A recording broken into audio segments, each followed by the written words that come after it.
Recording, of course. Thank you so much, whoever requested that. I knew I messed up something today again. All right. So going forward, working as a medical interpreter. So again, accurate communication. So we're gonna talk about this probably through the whole all the sessions. You have to apply all the ethical principles again. So confidentiality, definitely you have to be neutral. You cannot judge. Accuracy again, and everything always need to be said in the first person. That is something that a lot of interpreters sometimes forgetting, and we need to be sure that those interpretations are provided in the first person always. Okay. No advices, no opinions.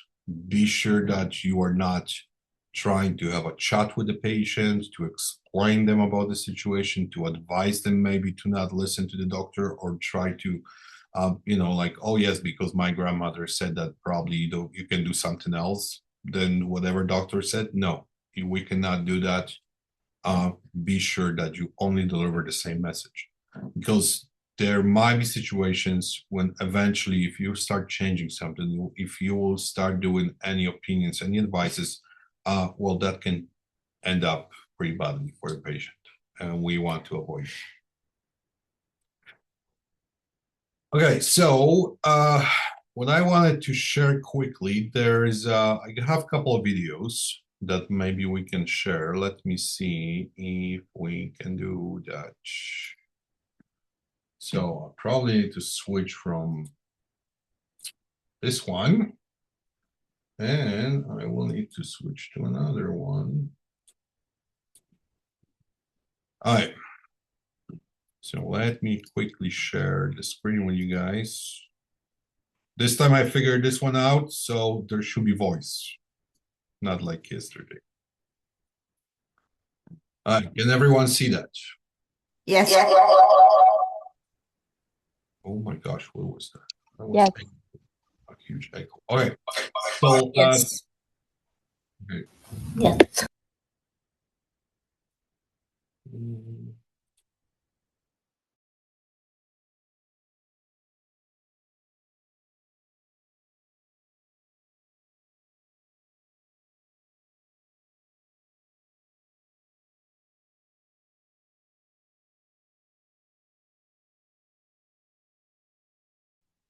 Hello. Can you hear us? Yes, we can hear everyone. All right. Yes, I can. Okay. Yeah. All right, Okay. so let me play this and let's see what happens. And then we will go from there. All right, this one should be short, around 3 minutes. I would run into the same problems that my fellow interpreters run into every day. Patients that would waive the interpreter to allow for their family member to interpret. Medical staff wanting to speak in the patient's language when they don't have a strong command of the language. Actually, in the hospital that I work at, no one is allowed to speak to a patient in the patient's language unless they have taken a test that qualifies them. But there's always somebody that wants to override the policy and speak to the patient in the patient's language. There are times that I have to attend a procedure to interpret. Procedures that I go to are eye surgery, cardiac stress test, and steroid injections. Those are most of the procedures that I go to. I figured that I would cringe whenever I would go to these procedures, and I was right. It is kind of cringy. Just like the medical staff, I have to suit up. I have to wear a hairnet, a mask, a bunny suit, and sometimes I have to wear a lead suit if x-rays are going to be used. Other procedures are more simple, like an MRI, a CAT scan, or radiation treatment. Whenever you are in a procedure, make sure that you are aware of what's around you and under your feet. My suggestion is that you ask the medical staff, where do they want you to stand? If you're a legal interpreter, same thing. If you go to a courtroom or a jail, make sure that you ask, what can I bring? Because some courtrooms or jails do not allow any electronics, and that includes your cell phone, or they may not allow you to bring a pencil and a pad. Whenever I go to the behavioral unit, I can only take my cell phone, which I keep in my pocket, and my lanyard has to be quick release in case there's a situation where somebody tries to grab my lanyard. Before going on, if you want to help other interpreters find this channel, drop a like, subscribe, or follow on the audio-only platforms like Spotify, iHeart, Amazon, and YouTube Music. I have to apologize to the Spotify followers. I don't know how to delete one, and with that, I deleted quite a bit of followers. So there you go. I do. All right. So as you guys see, like, of course, those videos are not always full. But yeah, what the lady mentioned here, there's a lot of things going on when you have to be aware what's going on, what is the surrounding, who is involved in those situations, and definitely you need to be aware what you have with you. So a lot of places, like she mentioned, legal or medical, you might not even allow to have your cell phone. You might not allow to have the purse with you. There's maybe the pencil cannot be there because it might be dangerous, right? So just keep that in mind, that sometimes those things can happen, and the doctors might ask you about that to keep those things away. The one that there was not mentioned, but it comes a lot, and we also getting feedback from the physiotherapists about that. Perfumes. Perfumes sometimes, well, there are people who are very sensitive, and it does bother them. It makes them like they have a headache after that. So just keep in mind to stay, well, as neutral as possible for that. So that's something to keep in mind. Do we have any questions regarding those, the video and the slide? If someone wants to start 5 minutes. Hi, yes, I'm sorry. Did you say I do have two questions actually. Sure. You mentioned first of all about in first person, which is something that I always interpret in first person, but one of the main issues that I have occasionally from time to time is, despite my introduction saying that I interpret in first person, and usually I provide some additional explanation so people understand what is first person, but I do still get some service providers who I'm not sure, they may not understand what it means, and they'll say to me, this maybe they didn't listen to my introduction, but then they'll say, tell her this, and then of course when they speak in third person, then there can be confusion, because they'll say tell her, and then the person will say tell who, right? And so I have to remind them and say, okay, could you kindly in some cases I say, could you kindly speak in first person? And sometimes they'll be like, oh, how am I going to speak directly? That's why I have an interpreter for. So sometimes it gets to that point where, what would you advise when that kind of situation happens as interpreters? If we've tried to explain a second time and they still don't seem to understand, I mean, there's different things can be done, but what is your recommendation? I'm not sure if other interpreters have had that problem. That's my first question, but. Well, that's very easy, actually. Very, very easy. Education. Before you start any session, I recommend to tell the service, the healthcare provider, or the, in the legal settings, the lawyers maybe, that technically they should ignore you. Like, as a person, kind of like they should talk directly to the patient, and also the question should be directed to the patient. Yeah, it's in my So, introduction. because if they are saying like, tell her this or tell him that, it's a little bit, also disrespectful from their side. Yeah, So, because they want to talk with the patient and they want to connect that kind of like a bond, like we have it whenever we go to the doctors and they talk to us. And that's probably because I'm guessing if they're saying like tell her or tell him, they're probably looking at you as well.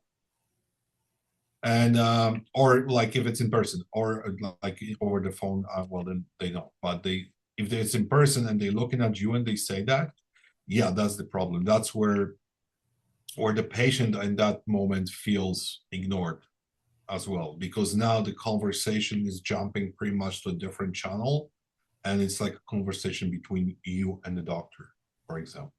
So in that case, I would say yes, definitely. There's a lot of different healthcare providers, also community settings, legal settings, where people are not educated because they do not have anything to get those information from. Like they're not trained for working with interpreters on daily basis.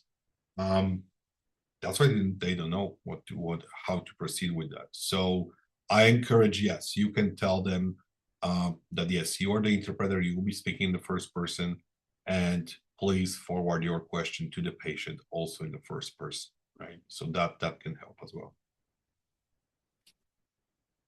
And is that answered the question, do you think? Yeah, so basically, repeat. It's just like, for example, I recently had this situation. I repeated, I explained to her kindly, if you kindly speak in first person, and I'm not sure if she didn't understand or she would, but she started getting angry. Like she was like, why do I have an interpreter for? So at that point, if they're like that, then that's where it's like, I guess you're saying just kindly remind them again. Yeah. Okay.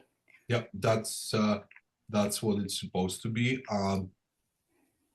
And then yeah, you can pretty much just hold the whole conversation with them, right? So it should help. Yeah, we have some time. We can have 2 more questions maybe, if someone have it. Emmanuel, yeah, go ahead, please.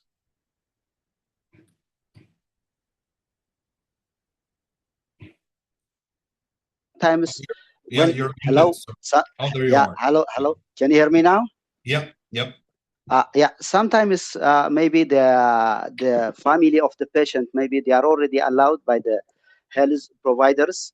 So how can we maybe to have a confidentiality, maybe how can we reject them, or how can we take them out of the room if they are already allowed by the doctors or the health providers? Well, if they are already invited to the room by the healthcare provider, you cannot do much about that, because if the healthcare provider agrees and the patient agrees, you cannot do too much to remove them from the room.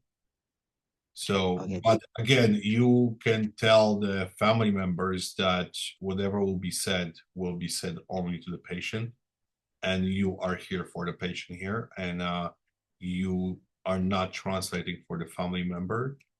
So if they will start maybe interrupting, then you can just politely ask them to stop, because you are providing that. And the reason why you are here is that the healthcare provider wanted a professional interpreter who is not biased, who is neutral, and who can provide the most accurate, in this case again, information right to the patient.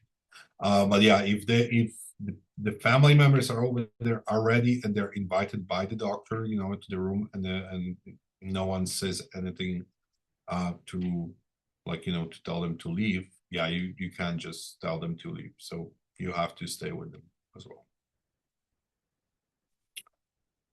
Sakshi, go ahead. Thank you. Hi, Peter. Hi. So yeah, my question is around the same thing what Emmanuel just asked. So once what happened is that there was a person, the claimant was there, and his spouse was also there. So the both of them were invited along with me to the physiotherapist room. So what happened there was that when I was interpreting, midway somewhere, the claimant wanted his spouse to translate for him, and that was the natural flow. That the physiotherapist was also okay with that. I was just making sure that everything that is translated is the same, and no misinterpretation is happening, and just generally flowed. Was it okay, or was it any like there was any like wrong happening here? I mean, well, yeah, those situations are tough. There is like no wrong or correct answer, I guess. But we at the end of today, I have a couple scenarios when I have those situations Okay, implemented, and definitely we can have a chat about these. sure. Because those questions are usually coming on daily basis, like what we're supposed to do and how we're supposed to act when the family members are involved. Yep. Especially when the family members start to complain. And we're receiving the complaint about the interpreter. I mean, well, we will not send unprofessional interpreter who do not know their own language. That's the first thing, right? Yep. So if the family members start to making issues about an interpretation or they have complaints, well, those cases are reviewed right away, usually by me. And well, in our company, I don't know how it works in all the different companies, but yeah, and I'm getting up as much information as possible. And usually it comes up that well, the interpreters are innocent in a lot of cases on complaints, right? So yes, this is something that is ongoing. Well, again, we're gonna have a chat about this probably in the last slide today here. Okay. For So sure. you can see a little bit more. Yeah. Okay. And one last question. So Sure. yesterday you told that we have to send you a mail at the end of the video to confirm our presence so that you can share the recordings to us.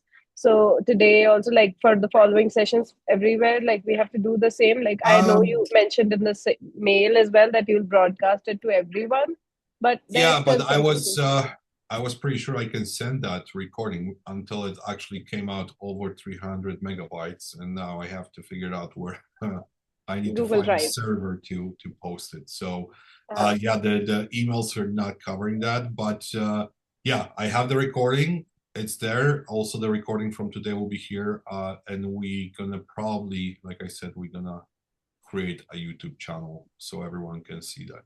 Yeah. Okay. And the for like the documents also you were saying you'll just broadcast it, right? So we don't need to send you a mail at the end of everything. No, it's all fine. It's all fine now. Okay, thank you. Peter, I have a quick question. So is there like a way we can log in to watch that instead of like emailing? Because I understand the videos can be big, but there's supposed to be like a server where we can log in. I'm not really prepared for those questions right now when we are in the middle of the webinar. But yeah, if you guys have any questions regarding that, just send me an email and then we can reply for that. Sure. But yeah, for now, let's just for this no, time. Sorry, I just asked because we were on the topic. Yeah. But yes, no, there is no login right now, nothing like I still have to just make it all done, and I'm trying my best to rush it as much as possible to get everything. Okay, thank you. All right, well, let's hop into that slide for because there's a little bit going on, and we have time, we're good. Okay. So again, ethical principles, as you guys can see, we're talking about the same things over and over again. So the same words, and we're gonna keep that going all the time. So confidentiality. Now, how does it exactly work? Well, each interpreter must protect everything that is shared during those sessions, right? So the names, numbers, dosage, medication, if there are any if there's a session about the mental health issue, like yes, everything stays in that room and cannot be shared. Now, the reason why, because sometimes I'm getting questions also from other interpreters, like, yeah, but we can like talk with other interpreters if we work in the same case or something. No, you can't. No, you can't, because behind just the word of confidentiality and the ethical principles, well, we have the legal stuff as well. And we're not talking about like a random stuff anymore. We are now in actual professional medical settings. So our company, as well as the interpreters working with us, we are all bound to Personal Information Protection and Electronic Documents Act, which is the PIPEDA. So that's the provincial act, legal act, and if any of the confidential information will be shared eventually, well, we're going to be responsible for that. The same thing also apply to legal sessions. So it's not like we're just, oh yeah, because it need to be confidential, we're just randomly talking about it. It's not anymore, because now when we cooperate with Alberta Health Service, for example, we do like have to cooperate also with the government of Alberta. If you are in different province, you also gonna work with their provincial rules. So all the like, I know that there's the provincial and territorial health laws, a lot of them, and a lot can happen. So we need to be aware. So like, I know there is for us, it's a Health Information Act. Well, government of Alberta is following. For BC, we have Personal Information Protection Act. So, and like, for example, for Ontario, there's a Personal Health Information Protection Act again. So there's a lot of different acts here and there, and we need to be aware of that. That if we like interpreter, if we're gonna say or skip something during this conversation, like in that moment, they might be responsible if there are any consequences to the health of the client. That's why it's very important to keep in mind that the confidentiality and the proper translation is very important for medical and legal situations, right? So the only exception here for confidentiality is that whenever the information are shared with the doctor, right? Because the doctor is over there. If it's a emergency, maybe a clinician and family members, but sometimes like here, we were talking about that, the family members doesn't need to know everything if the patient say, I don't want them to know. So we have to follow up the rules of the person that we doing the interpretation for. Okay. The other stuff is well, accuracy. So again, for accuracy, we're gonna follow up this one up. But yeah, it's very important, because any small error, any little tiny change can pretty much flip upside down the entire diagnosis, the entire treatment of the patient. So we have to be aware that we're not mixed up, between 5 milligrams to 50 milligrams, or the person's gonna get a heart attack, probably in our room or something. So be sure about that. Also, how you deliver the message, the accuracy matters. So like the tone, how the emotions are conveyed there to the information. Okay, we have some helicopters running here today. So yeah, emotions, all the clarifications, anything that you feel that is important need to be accurate. Okay. Another important part, well, boundaries. Yes, professional boundaries are important in all settings, but medical probably the most, as eventually the patient might to start feeling that bond with you. And that can be a little bit dangerous, because eventually if you will start feeling maybe a compassion, or you're gonna be more emotional, your interpretation might not be anymore that accurate, or can change to be biased as well. So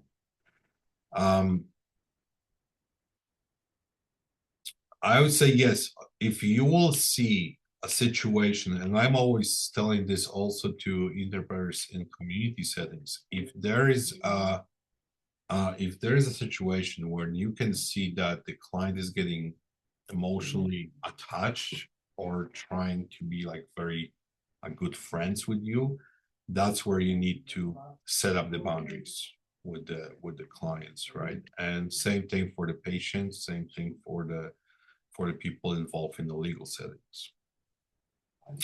So no personal involvement, no sharing information, no additional tasks, not going for a coffee after the sessions, right?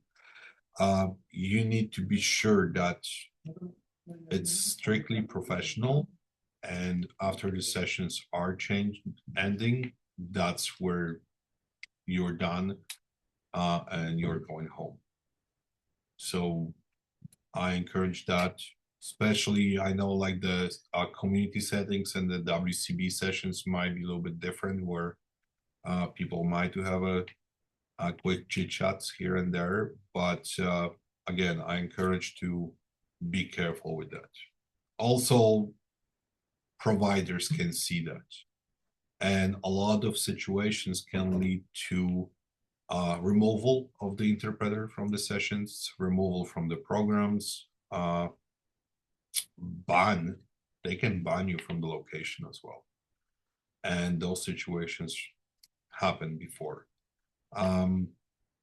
I think the one that was actually very critical happened also last year, when we had a situation at the court, and interpreter was standing on their lunch break in the corridor, and the person from the other side, because they were speaking the same language, the person, I believe, from the defense side approached the interpreter. I think I just asked for a time or just say hi.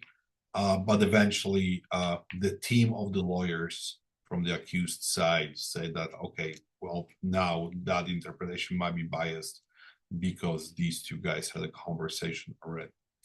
So even if you cannot see that, believe me, any hospital, any clinics, any court, every wall has their eyes and ears, and they can see how people are acting, especially if we're talking about sensitive topics in the medical or legal settings. So just keep that in mind, right? All right. The last one, some cultural stuff. Well, cultural stuff, well, in this case, in medical settings, it's kind of like not just the words. A lot of situations are between different languages, between different dialects and cultures. Well, a lot of patients, they cannot describe exactly what is the problem with them or their health, but they can express it in some way. And that's where that culture thingy is more helpful. That's why we always try to assign the interpreters from the same, not only the same country, but we're always aiming for let's say, the same city, the same province, the same states. So as close as possible, where actually people can communicate and the patient feel more comfortable with that, right? So if the interpreter understands that culture nuances and respects those nuances, it helps a lot. It helps a lot, right? So that's something that can that can help to the patient during those sessions. Probably they feel also less stressed. For ethical responsibility, stay neutral, definitely stay neutral, be accountable, set up those safeguards, set up those boundaries with the patients and with the family members as well, if it's necessary. And keep in mind that, yes, you are bound now by confidentiality that might end up under the legal sessions. So something that you should keep in mind, okay? All right, I have a quick another video. So let me play that for you, and I hope it's gonna work. Please, it works. Yes, it is here. Okay. And then probably after the video, we can ask some questions. All right. Example of the 4 most common interpreting errors you will want to avoid to preserve accuracy. Omissions. This is when you leave something out. For example, if you hear a person says, "You'll take your losartan medication twice a day," and the interpreter says, "You'll take your medication twice a day." This may not seem such a big of a deal. Maybe by the context, they already know what medication they are referring to. But from the point of view of accuracy, you are omitting the name of the medication, which is losartan. What if they're taking multiple medications? Which one are they going to take twice a day? You didn't render that, and it wasn't the original message. So losartan will be the omission here, and it will bring down the accuracy of your rendition. Additions. Let's say we have a phrase that says, "I don't know. I call this number 315-222-7676. And the interpreter says, "I don't know. I call this cell phone number 315, blah, blah, blah." Okay. So here, this may not look like a big of a deal, but you're specifying they use a cell phone number. Maybe it was a home number. Maybe it was the office number. You just don't know. You cannot specify something that was not said. It will be considered a mistake as well. Let's take distortion. If the doctor is talking to a patient about their surgery and the doctor says, "We'll make a small incision on your groin." The interpreter says, "We'll make a small incision below your groin." This is a distortion because we are altering the meaning. We change one word into another, and this is affecting critically how the message is perceived. Is unacceptable because in your groin or on your groin is completely different to below your groin. It's very important to be very specific, especially when it comes to surgery. Lastly, we have embellishment. Here we have a phrase, let's say someone is very impatient. They're talking to a patient who is rambling and they just want to get a straight answer. And they go and say, "I don't need to hear the full story, just answer yes or no." And the interpreter goes, "Please, I don't need to hear the full story. A yes or no will suffice. Thank you." You see how I'm embellishing with adding polite words like please and thank you and saying will not suffice instead of just answer. I'm making things sound prettier than they need to be, or than they were originally said. Also, look at my tone. Look at how I changed my tone from an upset, impatient doctor to a very patient and kind interpreter. So this is an embellishment. We're making things sound more beautiful, nicer, polite than they were originally said. We are embellishing the message.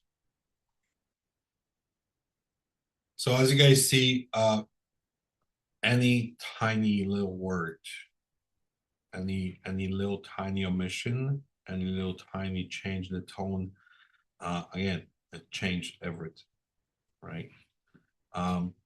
Now, if we go to more critical situations and it might be a life-threatening situation and we miss something, especially like in or above or below, well, you don't want to look like the patient is bleeding out probably. So that's the last thing we want to do, right? So just keep that in mind. All right, any questions regarding this topic, particularly this topic? Anyone? Okay. I have a question Yes, please. regarding the embellishment, which it's very delicate situation when you have an angry claimant Mhm. that you need to translate also with respect to the gravity of his or her situation, of course. And I understand the embellishment should not be too exaggerated, or should it exist at all? Like, should I translate the anger of the claimant to the provider? Well, so here's the thing. If the patient already is yelling in their original language and is angry, Mhm. probably everyone can see that. So, Mhm. but here is the deal that you don't want to make it to sound softer. So, Yes. Yes. you're probably still gonna say exactly the same thing that the patient said. Mhm. But I mean, if the patient is yelling at the doctor already, well, maybe you don't have to yell at the doctor anymore. No, exactly. No, I'm exactly. This is like the extreme case where I'm not going to add Yeah. a layer. Yeah, Yeah, definitely. but I would say here, yes, that's the difference between like the lady here in the video mentioned, like if you are start adding stuff like please and thank you, and the person beside you is like, almost flipping the table because it's angry, Mhm. yeah, that will change that will Yeah, change. of course. Got you. Got you. Thank you, Peter. Sure. Thank you. Bing Wen, go ahead.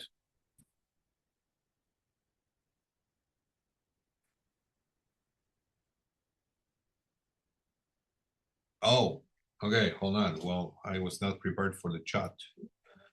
Let me open that. All right, yeah, go ahead. I can read that. Yeah, so send it in the chat. Is anyone have any other question? Meanwhile,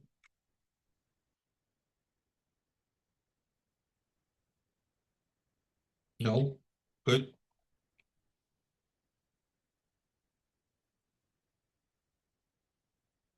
All right, so I understand. We must convey as close a tone as it said yes. So the tone of the voice is important to convey. Yes, it is. But again, if the patient is yelling already, I mean, you can still yell at the doctor, that's fine, but do you really want to do that again? I would say maybe say it a little bit quiet or not, but I mean, still you can deliver the same meaning, the same, the angry emotion here, but yeah, maybe don't yell at the poor doctor. It's not his fault, maybe sometimes. All right, so Bingwen, I have a question here. I want to ask new words during my interpretation can make.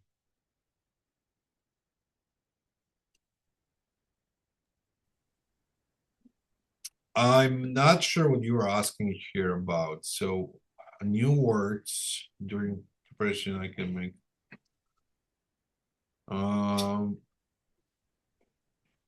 Can you specify like what do you mean? Okay.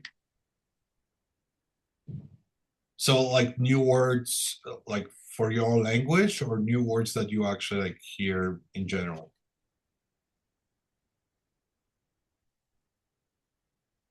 All right, so yes, so I mean there might be a lot of different words where they do exist in English, but they not exactly exist in your language. So in that case, yes, you are, as an interpreter, you are still delivering the same meaning of the message. So the patient need to understand exactly the same meaning of that, which, like, you know, if in the medical settings, I would say the most important, say, word to word will be always those like numbers or dosage, or like where they want to start cutting people or fixing bones or stuff. But general messages in the chat, if they have a chat about something, yes, if there are new words, you might replace them with the most fitting word that you consider in your language, that, well, if it need to have the same meaning, pretty much, if that makes sense. Okay, well, let's hop to another one. So the fun part. So we have a quick discussion with everyone here. I would like to encourage to join. We're gonna talk about those problems with the family and stuff. So whenever a patient tells you, here's a scenario. Let me give you an idea. So we have a patient, and there's the doctor, the family member, and you in the room. Now the patient will tell you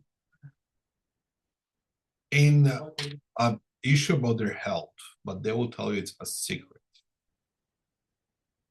And they don't want the family member to know.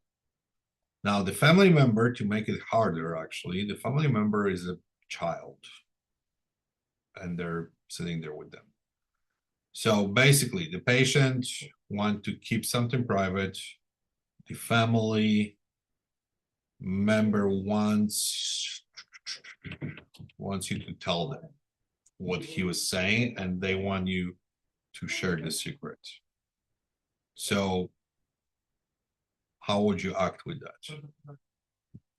Give me some answers. How are you going to proceed in that situation when the family member asks you to tell them, the patient tells you not to tell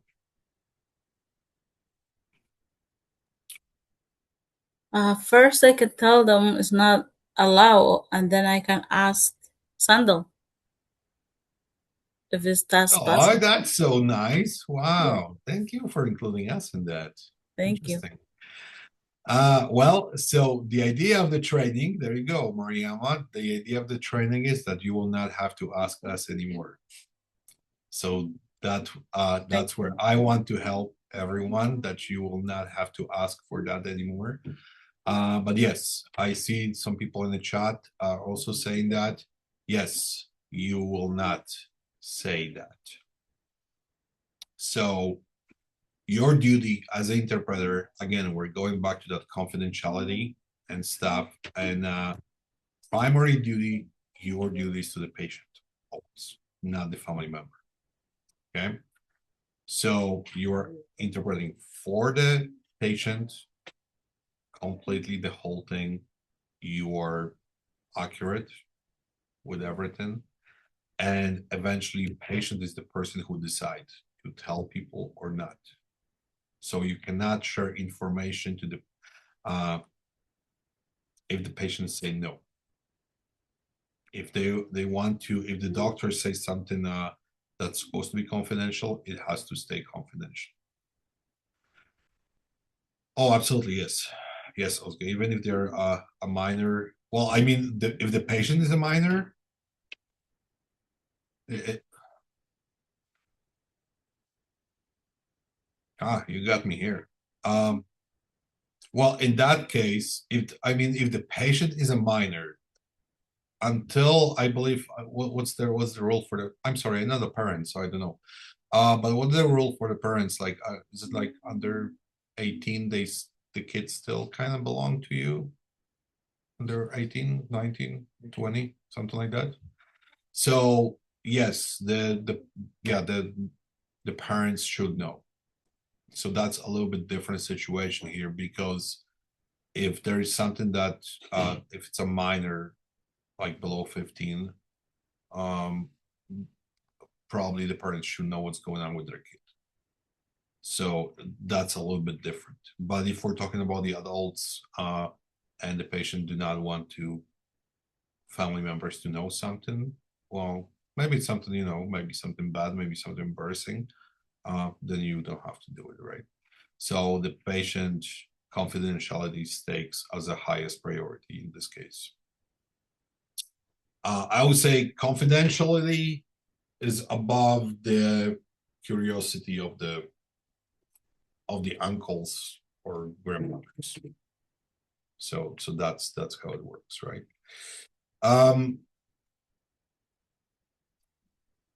So again, here we're talking about accuracy again, about confidentiality again, about the situations where you might be a little bit biased because you want to help the family, but at the end, well, you're not supposed to. So something that you should know. Well, that's a good question, Akiko. Because, well, I'm not sure if we can say they are invited. They are just simply there. So sometimes maybe they just want to support a person because they are in pain. Sometimes they want to help the patient just to feel a little bit safe, maybe, if there's someone, a family member with them. So there's a lot of different situations where the family members will be involved in the meetings. And as far as I know, a healthcare provider cannot say no to them unless the actual patients say no, they have to stay outside. I don't want them in the room. Well, in that case, it changed the situation. But I would say, imagine that situation as you guys are playing the role in the movie and family members are just the audience that are watching the movie. So that's pretty much how I will set it up. They are not the priority in the situation, right? So if we will talk to the family again, well, you still have to keep your professionalism here. So as an interpreter, you can pretty much tell them that, well, I'm sorry, but the patient do not want us to share the information to you.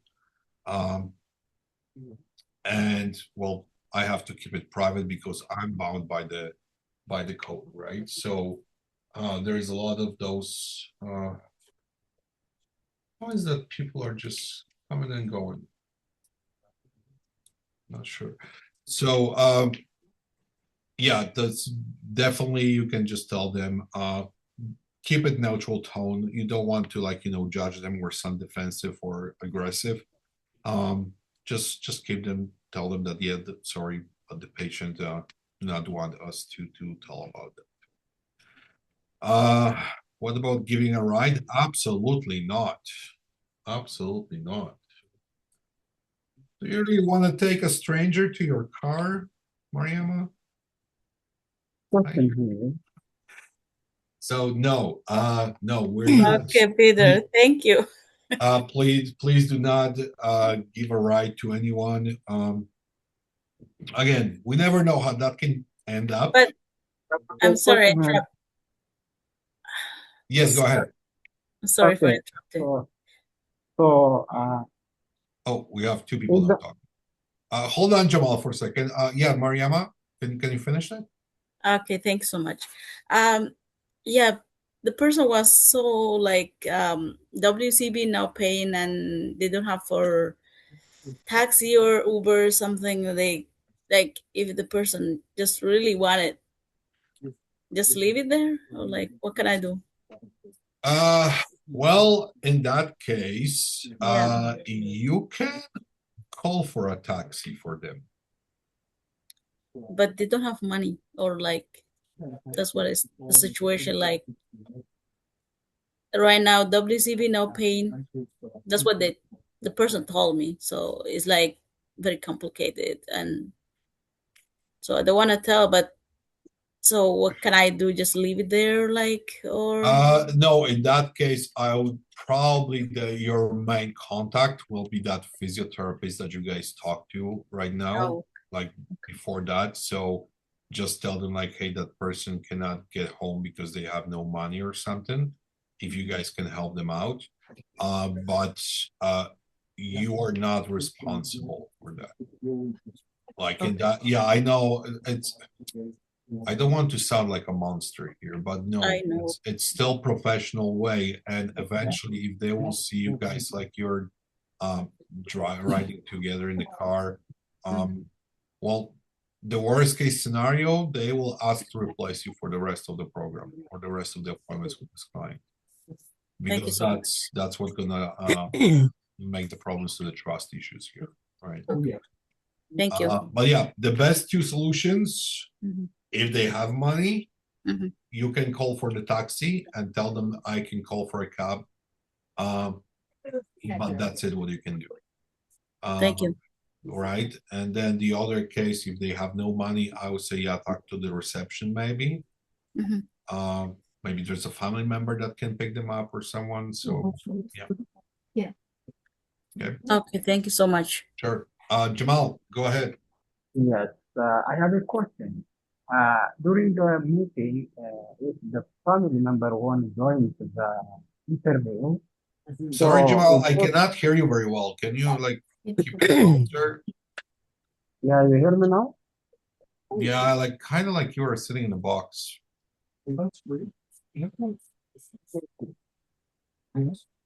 No, sorry, I cannot hear you. Yeah, You can write it in the chat.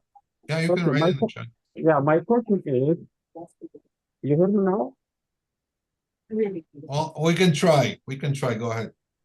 Okay, my question is, during the interview with the person, if the family member won't join the meeting, so is that okay without consulting the person, or what you gonna do in this question? If they want to join by themselves to the meeting, if that's Yeah. what you mean. Yeah. Well, you can ask the patient if they want them to, the family member to join, because you're still, your priority is still the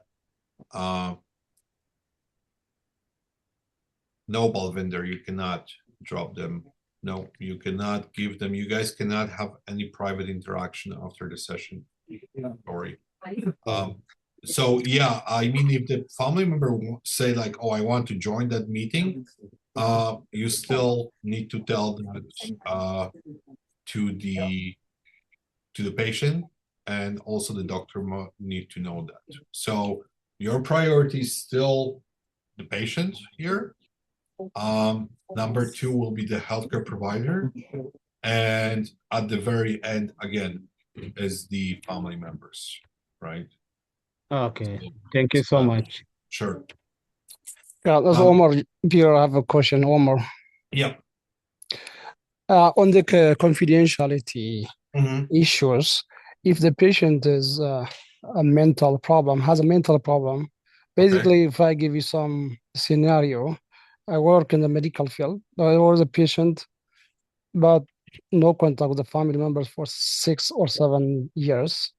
And as we are from the society, from the community as well, I do have some information about they was looking for him for a long period of time. So he ended up at the hospital. I was helping him. So this patient, he doesn't let his family know about him, not at all. But his problem is a mental problem, plus he was going through a surgery. So in this kind of scenario, what can we do? But even the medical doctors, they need someone from his family to know about him, his situation. So what can we do as interpreters? Should we inform the family members? No, that's where the healthcare providers need to do that. I mean, you can maybe help with the translation if it's important, like, you know, if they do not speak English as well, you can help with that. But by yourself, no, you cannot contact. No, the medical staff, they are looking someone from his family members, but they don't know, no contact, no phone number, nothing. Okay. but the patient's going through a surgery and then plus has a mental problem. Okay. So yeah, go ahead. If you got my question, you can go ahead. So you have no information. The doctor doesn't have any information. The patient went crazy. Yes, yeah, mental issue. Yes, we can say that. Okay. Oh, that's easy. Quick injection, calm him down, make him sleep, take his wallet, pull out the phone numbers from the family member, and give them a call. Okay, so unfortunately, the family, I know them because they are in Calgary.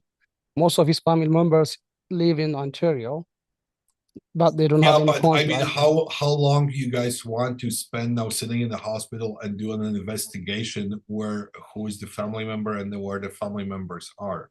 Like at the end of the day, just keep in mind that you also have your own life here, right? So you probably have your own duties. So your role still is only to limit that to interpretation session. Because, well, now you will turn from the interpreter to the detective, I guess, looking for the stuff. So, yeah, that's something. Definitely, you don't want to be involved with family members and stuff because now they can also blame you. Yeah. Right. That they can.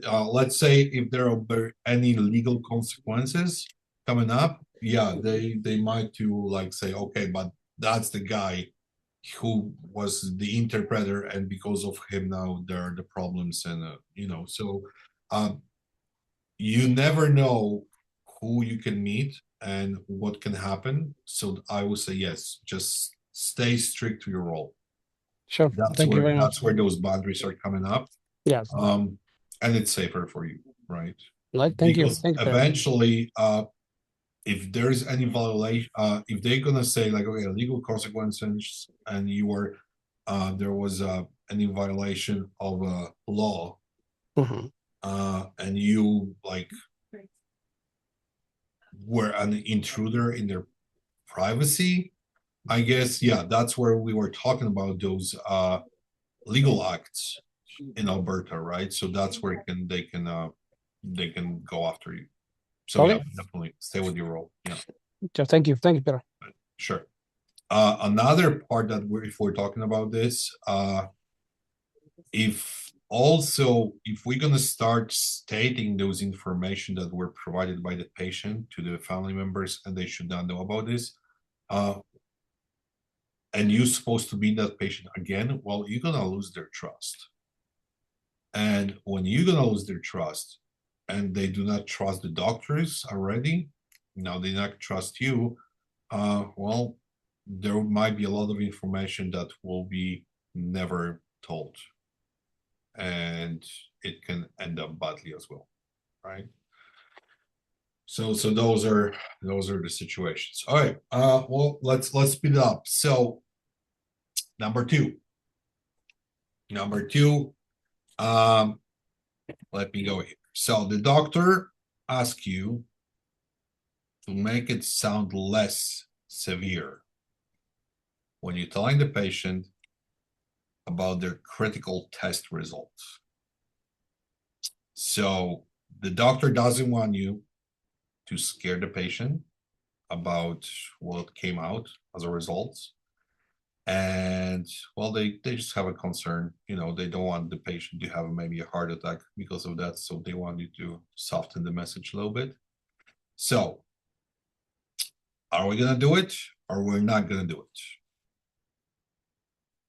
Do we care for keep in mind, the patient is your priority here, right?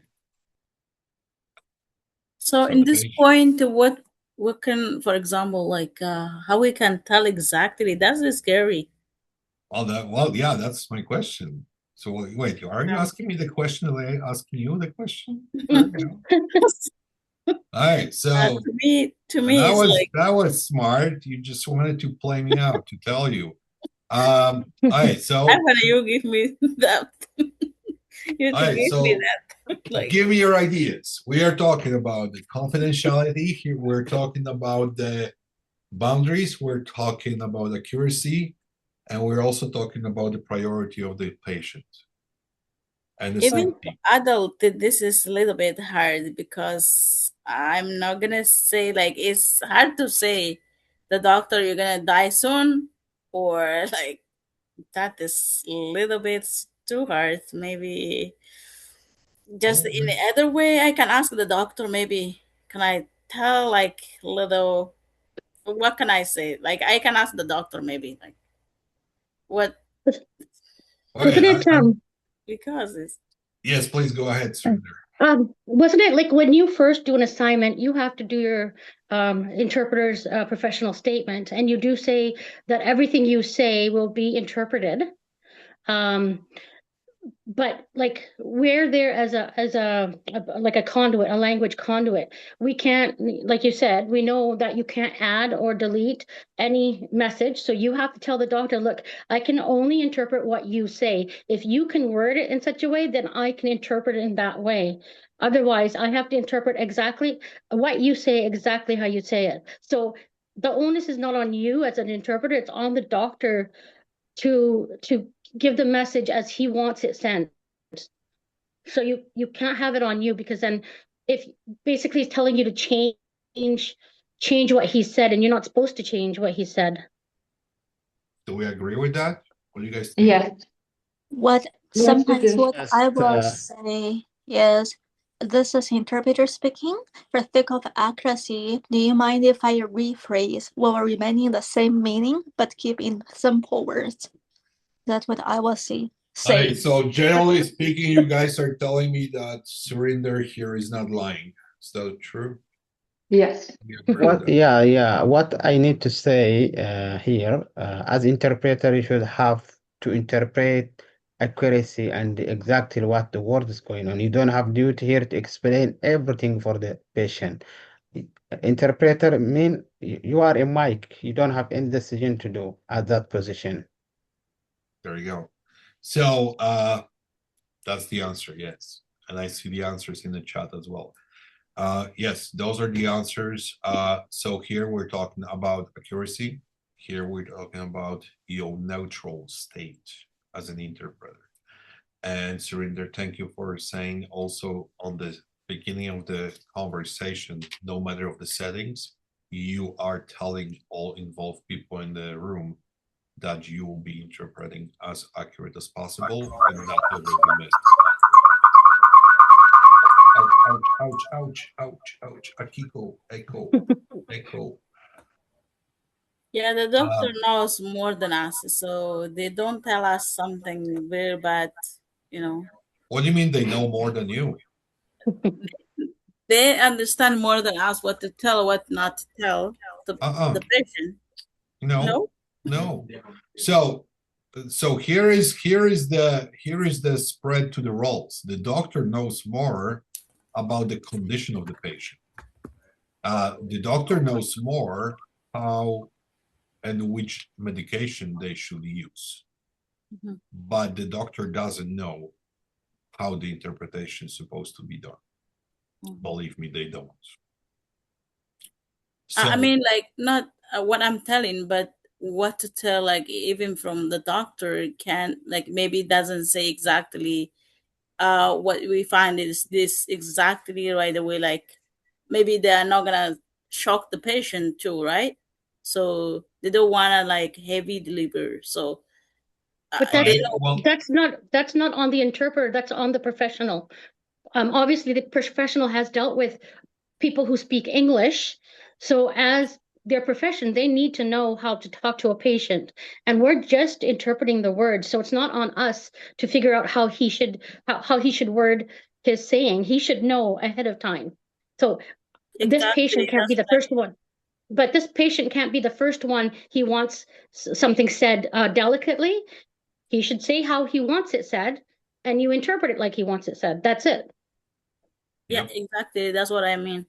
So technically, as a professional response, from your end, if there is something like this is happening, you can tell the doctor, you are the interpreter, you must interpret everything as it said, as he said that, or the most accurate as possible.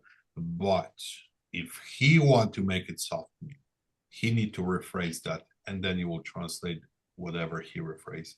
Okay, that So- idea will be so more good, like more.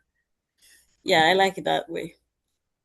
Ask the So doctor again. yes, so that's on them how they want to deliver the message, not on you, not on you. Thank you. So you are just extending, you are the extension, the tube of their voice, and Thank and that's where. So now, why does it matter? So the first, patient may misunderstand the situation, right?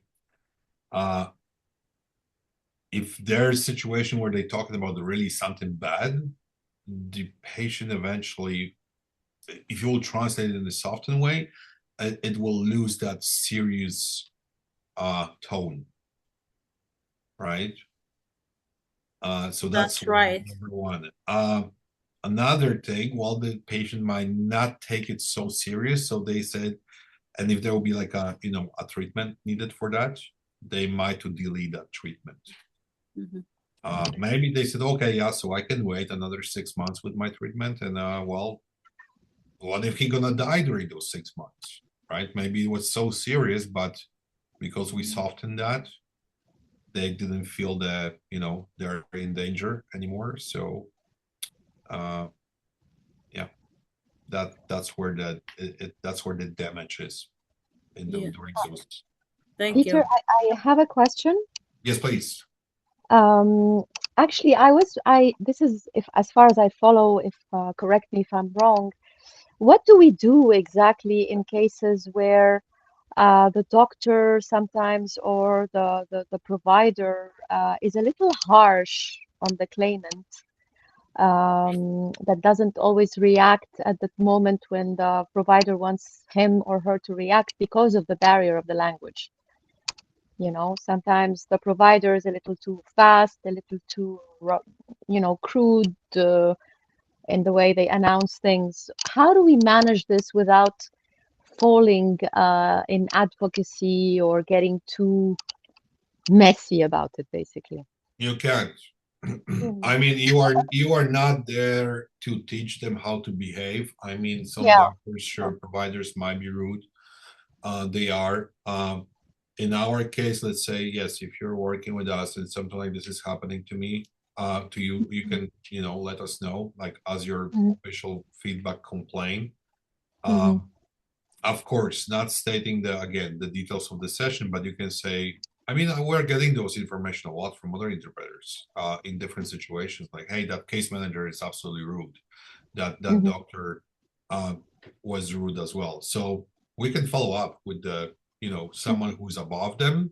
That hey, your team is not acting professional. Your team is rude, right? But during the session, yeah, I would say just keep it for yourself, because I mean, the worst case scenario, there might turn out to like some argument, or now you guys gonna argue who is more polite or less polite, and the poor patient gonna sit there for 15 minutes waiting until you finish arguing about that. No, of course, and so far so good. But sometimes it happens that you notice some of them are a little harsh, and you want to try and stay neutral, but they have a little of a bad faith, claiming too fast that you've been advocating. Do you know what I mean? These kind of traps, how to just avoid them and not find yourself at all in any of those traps. That's all, just protection. So this is a good example, like how your emotional involvement can be implemented here, right? Because eventually the healthcare provider is rude or is bad. Well, yeah, you might lose it too, like you right? If they're rude to you as well. But that's where you have to separate emotions from professionalism, right?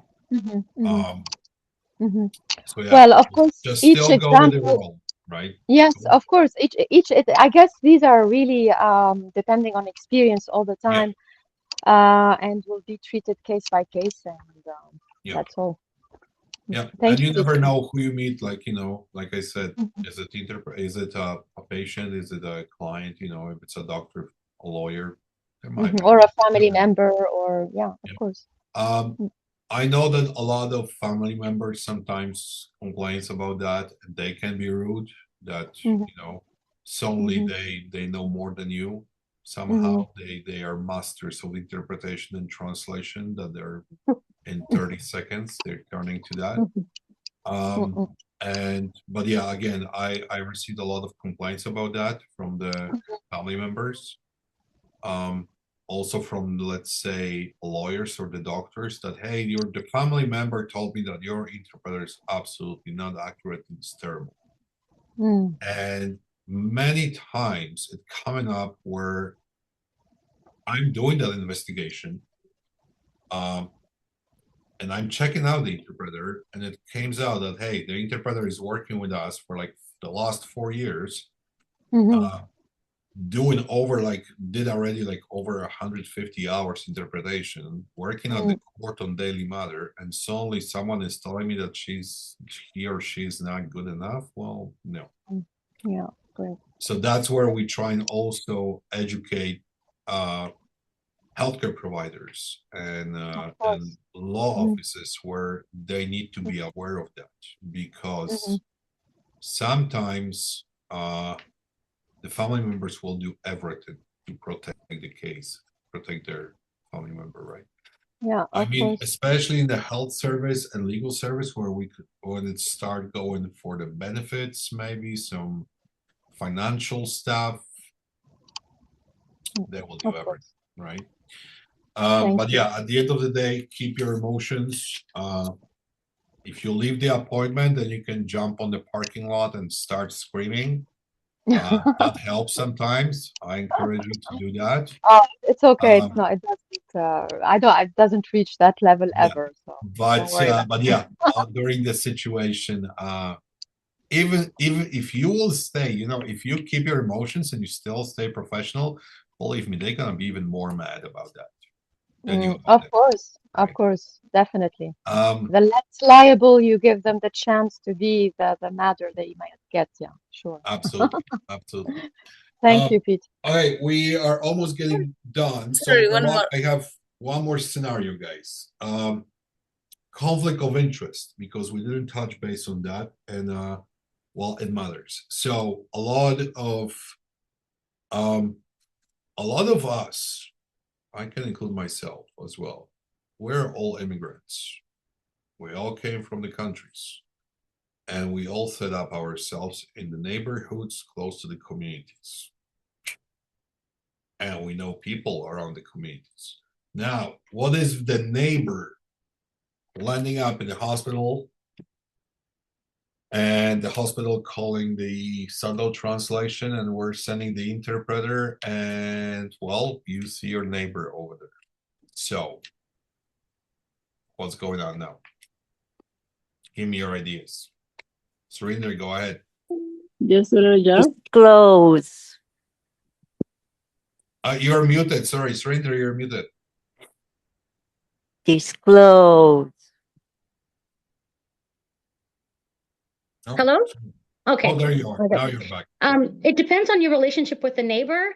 If it's something that like you're pretty sure the neighbor doesn't want you to know or whatever, then you tell the service provider, hey, look, there's a conflict of interest. This is my neighbor, and I do not feel comfortable interpreting at this session. It could be, it could be a neighbor that you never even talked to. And like there is no conflict of interest because you don't really talk to them. And you don't interact with them otherwise. So you have to judge the situation. If it's to somebody like I don't think I'd want my neighbor to know my health concerns, so I would not want to have an interpreter who's my neighbor. So the interpreter has to judge, like, okay, well, how would I feel? Like, am I going to be comfortable interpreting in this session? And usually, like I think if it's a neighbor, it would be a conflict of interest because who wants a neighbor to know their health concerns? So I would tell my service provider, you know, hey, this is my neighbor. I can't interpret for them, right? Okay. Any other ideas, someone? Yes, this. Am I? That's my turn. Someone, yeah, go ahead. That's this team need the Tigrinya interpreter. I'm just happy, even more than happy to help them.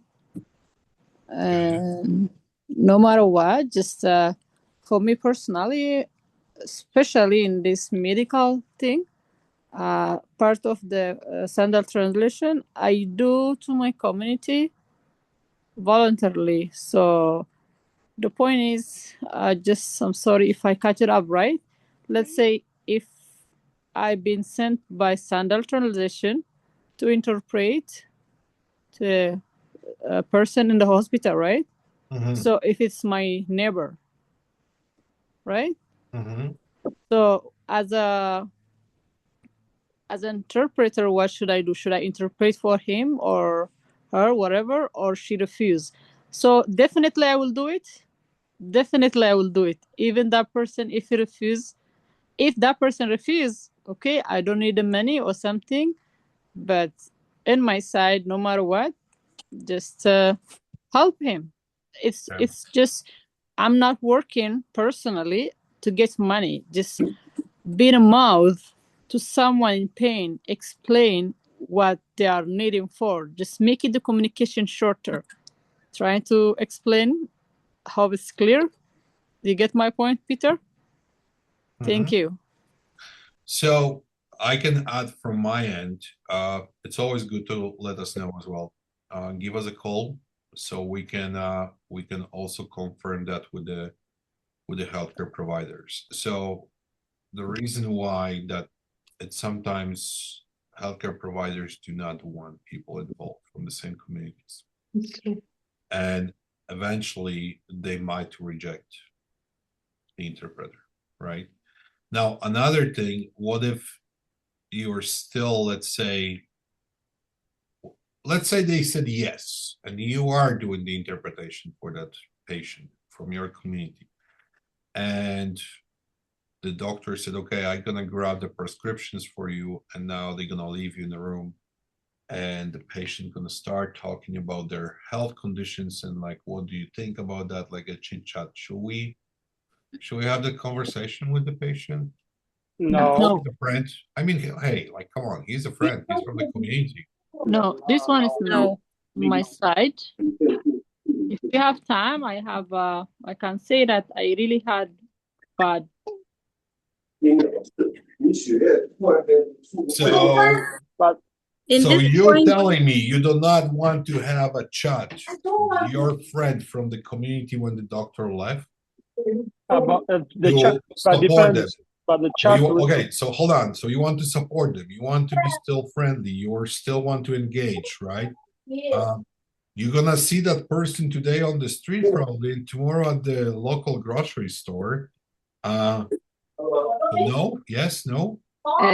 Peter, may I say something? It depends of the chat. What you have to chat about. If it's different about. Well, okay, so yeah, the doctor leaves, and now they're saying like, okay, so there was the diagnosis that the person should probably stay at home for the next 3 weeks, but the person is telling you like, oh, I like to have my walk every day. What do you think? Maybe the doctor is mistaken here. No, the doctor is always right. Peter, I have example. The doctor is always right. I had a friend, she had a cancer. In 2011, we just was a refugee. Guess what? Let's say counted we came to Canada. It's not in Canada. It was in Israel. We just was as a refugee getting into Israel. I was just, it's my friend, my neighbor and my friend become my friend. And going further, I feel she's my mom. Right? We went to the doctor. He told us she had son. What? I just was shocked. What? He said it's cancer. And want to tell her that it's not for interpretation for work. And I didn't want to tell her that she have this one. And we did a conversation, me and him. I cried a lot. I told her this other reason. I hide her the truth. And I keep taking her to the doctor. Finally, she had the surgery. But in this situation, let's say if I've been sent by Sandal Translation and my neighbor have this issue in Canada, especially, first of all, better to know that person, or that person I will need to give me a permission. You know what I mean? Okay. I don't want to just carry. My husband have diabetes, for example, level 2 type 2 diabetes. Then I had medical experience. I finished my medical back home and doing something here. Especially that question is for today. I can feel him. Something's going on him. Like I observe him, right? I'm not a doctor, but I just had it. And I told him, hey, sir, we have to pull over, do some exam. He said, no, just my heart, just my body, this. Ideas and questions is going to take us forever. Yeah, we grab to the hospital, to the pharmacy. He's my husband. As a walk-in, they check him. His blood sugar was 14. Whoever we had here with diabetes too, guess what was 14? Make it short, just answering the questions. Yes, then I decide to let him know everything to decide by himself. That's my example is. But here in Canada, as I study my law, stuff like that, I choose personally, let that person, even that neighbor, let's say we're gonna tell the result for the blood work. Well, so basically we're not agree with them. In the short message. Sorry, I So you jumped. still keep your boundaries. Thank you. Sorry, I just sorry about that for interrupting both of you. To me, it's like a kind of gossiping. If the doctor didn't tell me to tell the person, and the doctor just say, I cannot tell because this is kind of just talk. It's not telling me to talk.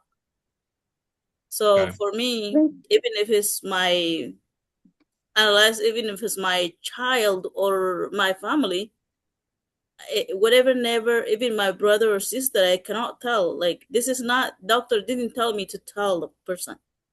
Or I'm not there as interpreter. If I'm there as an interpreter, like you earlier says, we have to say whatever the word is between. We have to interpret it, right? Yep. So that's pretty much that's the idea. Yes, you guys cannot have those conversation and you cannot tell them what to do or not. You are at the end of the day, sorry, you are only an interpreter. You are not the doctor.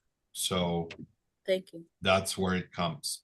All right, let's do the quick wrap up here before we end. So Peter. Yes. I'm medical today. But yesterday I had a question, but it just cut off your meeting between. But I need to get that answer, that question to be answered. Is that okay if I interrupt between everybody? I'm apologizing. Yes. Now it's making interesting. Yes, please. If you're waiting the whole 2 days with that question, I want to hear that. That's really I need it to be answered because sometimes there is misunderstanding when you're interpreting. Let's say I said the example I brought was where are you heading? The question was where are you heading, which is he may be in the intersection or in the light or something. That client will answer, I was coming from work. That wasn't the question. So when you translate that I was coming from work, in the lawyer side, it shows you not translating correctly. Why? Because he's answering a different question. Like but it was him, not you. Well, that's a problem I've had. Even understand the question, and then when we like there is misunderstanding. How do you solve this? Well, I'll give an example. I had 2 discoveries to do, and the lawyer asked the question. I interpreted the question. Client did not answer the question. Basically, it was a yes or no question. Client went off on a tangent. Lawyer asked the question again 3 times. And then the lawyer goes, well, I think maybe Madam Interpreter is not interpreting properly. And like, what can I say? I'm interpreting properly. It's not my fault if the client's not answering. It's the lawyer who has to change the way he's asking. Absolutely. It's not on me. Like, I had that in the last 2 discoveries that I had to do. And it's like, the lawyer was getting frustrated. It's like, okay, well, tell her to answer the question. And I can't say that. And I have to say, I said that in first person. Well, tell her the answer the question. And I can't, I don't know how the client's gonna respond, right? They're not answering properly. They're not answering properly. It's not on me. It's on the lawyer to figure out what's happening. It's frustrating because when the lawyer says, well, I don't think Madam Interpreter is interpreting properly. That is what I'm saying. Yeah. This is this is the issue we're having, which is the will try to change his mind or whatever it is. We don't know what's going on in his end. You are interpreting exactly what he asked for, but they answer it a different question, or they may twisted something else. And then, have you ever even translated correctly? I repeated in English. This is the question you asked me, right? And then he will say yes, and then that is what I asked him as well. But I'm receiving the same answer. Sometimes this happens. So how do you resolve it? Well, in this case, sorry to tell you that, but yeah, you are between frustration from your end and a complaint from the law office. That's right. Because yes, there was a lot of situations happening to us whenever the doctors or case managers, like whoever, they were sending emails to us, and the situations like this also occurred when they said your interpreter just doesn't know what they say, like they cannot provide accurate translation. But the problem is that actually that site doesn't even know what the client said. So if you're answering totally wrong, I mean, like, obviously you're not doing this on purpose, right? But the problem is that you cannot, you cannot convince the client to say something, right? Because now you'll be involved, like, you'll be involving in breaking the code.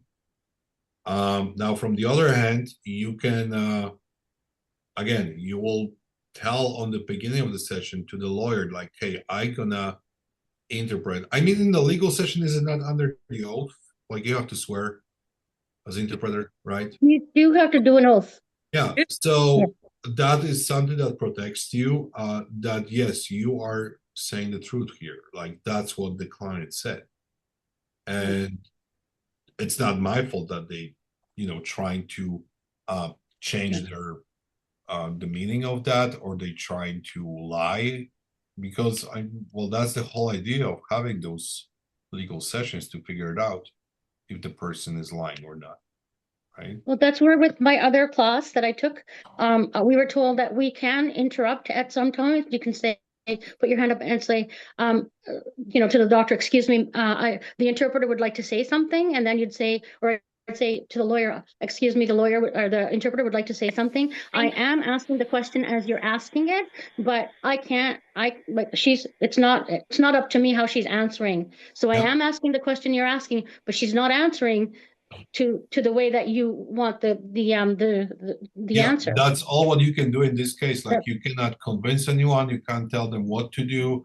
If this is what it is, well, that's how it works, right? You're still like, you are providing the interpretation as it says. So you're doing your duty in that case. But if they have a problem with that, well, they can, finish that session and maybe schedule it for another day when the client going to be more,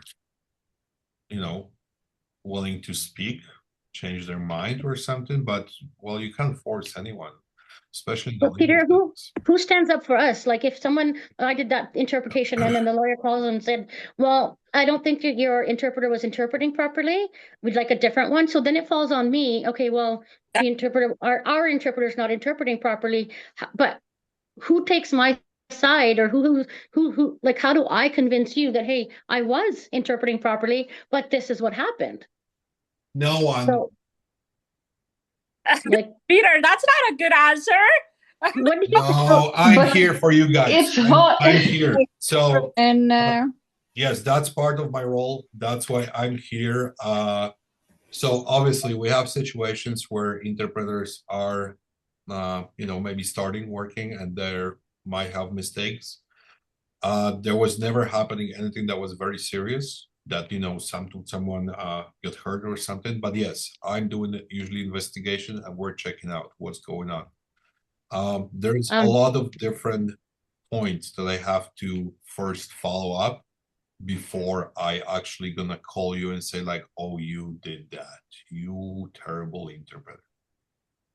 I have a So question. yes, before that, I have to do a full investigation. And who knows, maybe the law office is just terrible and people just hate that place, We have It's not just the law office.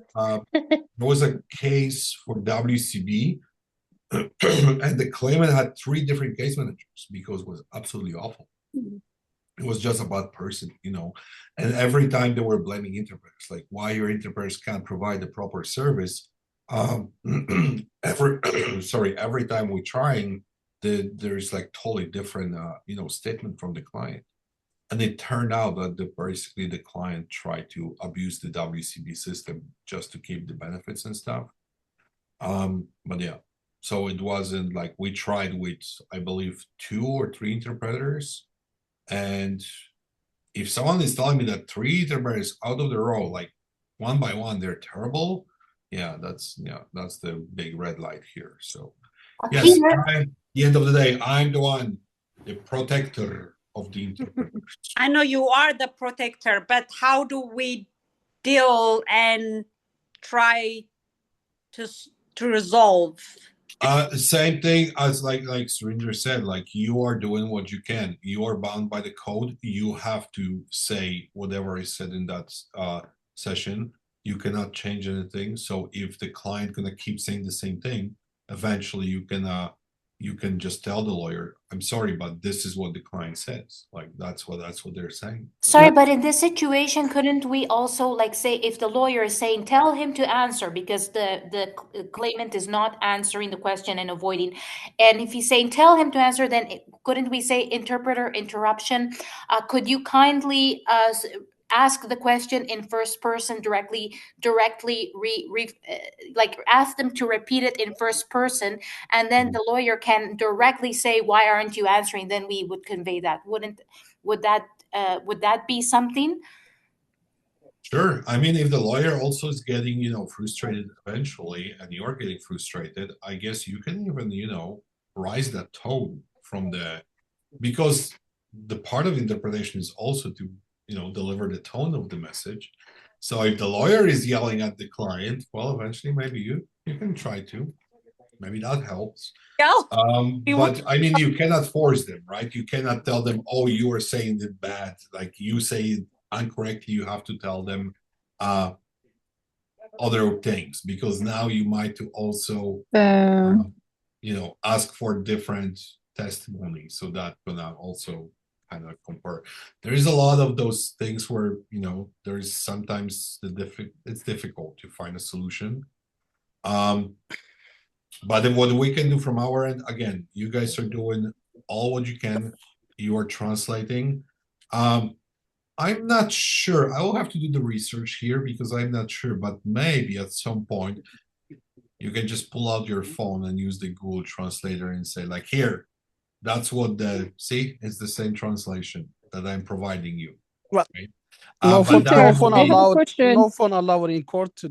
Yeah, but that will be probably, no, don't take that under as an Please, example. No, forget Peter, about I it. have a question. Please call me when it's my turn. I'm just waiting patiently. Well, we're gonna wrap it up. So let me just finish the slide here, and then we're gonna try to finish it. But yeah, just keep me just a quick summary what we were talking about here today, and then we can go from there. Where do we get the recording? What's that? Where do we get the recording? Oh my gosh. Can we stop with those questions for now, please? Oh, we ask a million times this question. Yes. Peter. Do you guys read my emails I'm sending to you? Peter. Because I feel like no one actually read those emails. And I then they're did asking each and every one what is Okay. sent. Never going Okay. to junk in my So site. recording will be there, but at 5 Seriously, o'clock. he just says he will put it on YouTube or something. It's too big. Like he told us like a few times. Like seriously. No, I wasn't here. That's why. I'm All right. Let me just finish it because I have 12 minutes and I'm going home. Peter, I Peter, know we are run out of time. Can you please, even after the meeting, call me? I have a question. Just Well, see. after the meeting, I'm going home. I'm working till 5. Oh my goodness. Let's do it tomorrow. Okay. Okay. So let me just finish this quickly. So, case stuff, quick summary for today. Medical interpreter starting. You are the trusted professional. Keep that in mind. So, accurate, be communicative, neutral, don't get involved. Did I miss something? No, I don't think so. It's all good. And yeah, just follow the rules, especially for the accuracy and the confidential part. So in Thursday, I believe we're gonna have another session for medical. That's where you guys can also have your questions. We're gonna do. I start to like this part where we can actually have a chat. We should have done this yesterday, but you guys broke the system. There was too many of you. Maybe So- we can have half an hour question and answer. Because from their experience, we can learn something out of it. Yeah, absolutely. So that's what we're gonna do at the end of each session, just to keep the last 30 minutes, maybe 20 minutes. We'll see how it goes because some sessions are shorter, some sessions might be a little bit longer. So we'll see how it goes. But definitely there is something that we can learn from each other. Again, I'm also not the master of that because I'm not on the front line as you guys are. So it's only as much information as I can provide, but based on your feedback, I can create more answers and information. So sharing knowledge is absolutely valuable. Okay. Hi. All right. So Is someone in there looking for me at the reception? what's that? Sorry, there was a question. The front desk. The front desk, yes. The front desk is still 5:30.